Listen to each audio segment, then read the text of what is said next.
petit fiasco dans cet avou.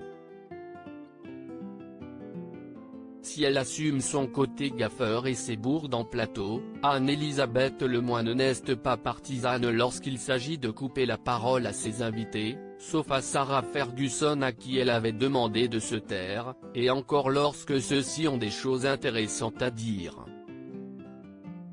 Alors qu'elle recevait Charlotte Gainsbourg et Yvan Attal pour Les choses humaines, mais aussi pour Jane par Charlotte, mardi 30 novembre, Anne-Elisabeth Lemoine n'a pas caché son agacement lorsqu'un jingle a été lancé un peu trop tôt dans son émission, coupant la parole à la comédienne, qui évoquait les femmes marquantes de sa vie.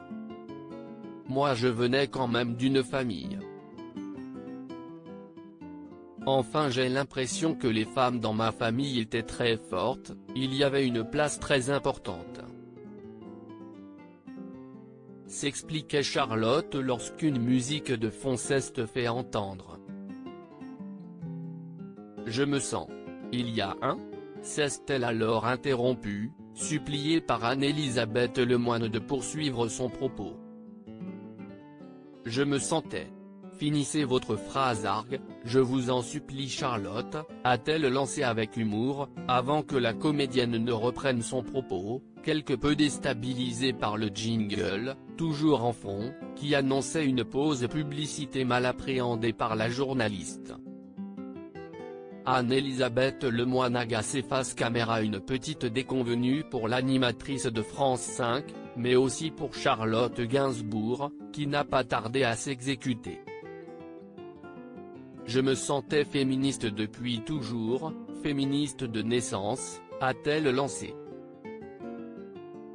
Anne-Elisabeth Lemoine, qui reçoit des SMS de son père en direct, a alors repris la main avant le véritable lancement de la publicité. On en parle plus longuement dans un instant ma chère Charlotte, a-t-elle ajouté, avant de jeter un regard agacé à la caméra, frôlant de peu le fiasco général en plateau, et une phrase restée en suspens qui aurait sans doute donné un goût d'inachevé à la séquence.